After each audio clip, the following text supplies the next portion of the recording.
Hello every one, welcome to my channel SAJS vlogs. இன்றைக்கி நம்ம என்ன பார்க்க போகிறோன்னா பாலக்கீரை சூப்பு. இது எப்படி செய்யலாம்னு சொல்லி ரொம்ப ஈஸியான மெத்தடில் பார்க்கலாம். வாங்க வீடியோக்குள்ளே போகலாம். இப்போ நம்ம என்ன செய்ய போகிறோன்னா, ஒரு கட்டு பாலக்கீரையை கழுவி நான் ஒரு சட்டியில் போட்டு வச்சுக்கிட்டேன். மஞ்சத்தூள் ஒரு ஸ்பூன் போட்டுக்கிட்டேன். பச்சை மிளகாய் 2, வெங்காயம் ஒரு வெங்காயம். இது நம்ம அரிசி கழுவுறோம்ல தண்ணி, அந்த தண்ணியில் 2வது தண்ணியாக நான் எடுத்து வச்சு அதையும் நான் ஒரு கப்பு ஊற்றிருக்கேன். உங்களுக்கு சூப்பு எவ்வளோக்கு வைக்கணுமோ நீங்கள் அந்த அளவுக்கு குவான்டிட்டிக்கு வைங்க. இப்போ அடுப்பில் வச்சுட்டு தேவையான அளவு உப்பு போட்டு நல்லா கிண்டி விட்டுருவோம்.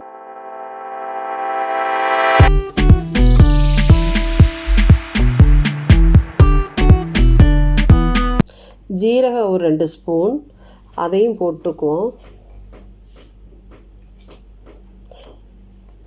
இந்த பாலக்கீரை உடம்புக்கு அவ்வளோ நல்லது. இதை கண்டிப்பாக வீட்டில் செஞ்சு பிள்ளைங்களுக்கு வீட்டில் எல்லாத்துக்கும் கொடுங்க. ரொம்ப ரொம்ப நல்லது. இது இப்போ பாருங்கள் நல்லா கொதிக்குது. ஒரு அரை தக்காளி எடுத்து நான் வெட்டி போட்டிருக்கேன். உங்களுக்கு இது வேணுன்னா போட்டுக்கங்க, இல்லைனா நீங்கள் போடாமையும் விட்டுறலாம், ஒன்றும் பிரச்சனை இல்லை. அது போட்டால் இன்னும் கொஞ்சம் நல்லாயிருக்கும். ஒரு 1/2 தக்காளி, நான் ஒரு அரை கப்பு தேங்காய் எடுத்திருக்கேன். இதை நல்லா அரைச்சி எடுத்துக்குவோம். இப்போ இந்த கீரை நல்லா வெந்துருச்சு. வெந்த பிறகு நம்ம தேங்காய் பால் அரை கப்பு எடுத்துருக்கோம்ல, அதை அரைச்சி இப்போ அந்த பாலை எடுத்து ஊற்றியாச்சு. நீங்கள் வடிகட்டினா வேணால் நல்லா நெய்ஸாக அரைச்சிட்டு அப்படியே ஊற்றினாலே போதும். அது அப்புறம் நம்ம குடிக்கிறதுக்கு ரொம்ப நல்லாயிருக்கும். வாய்ப்புண்ணு இதெல்லாம் இருந்துச்சுன்னா நம்மளுக்கு ரொம்ப நல்ல ஒரு சூப்பு. இதை குடிங்க. அல்சர் பிரச்சனை உள்ளவங்களுக்கு இதெல்லாம் சாப்பிட்டா ரொம்ப ரொம்ப நல்லது.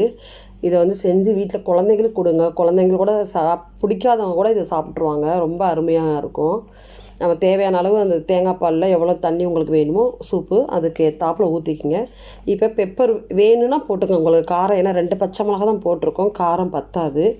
வேணும்னா போட்டுக்கோங்க. குழந்தைகளுக்கு கொடுக்குற மாதிரி இருந்தால் இது ஸ்கிப் பண்ணிடுங்க. இல்லைனா நீங்கள் பெப்பரை போட்டு நல்லா சாப்பாட்டில் சுடு சாதத்தில் போட்டு நல்லா ஊற்றி சாப்பிட்லாம். ரொம்ப நல்லாயிருக்கும். இல்லையா கீரை சாதம் சும்மாவே நீங்கள் குடிச்சிடலாம்.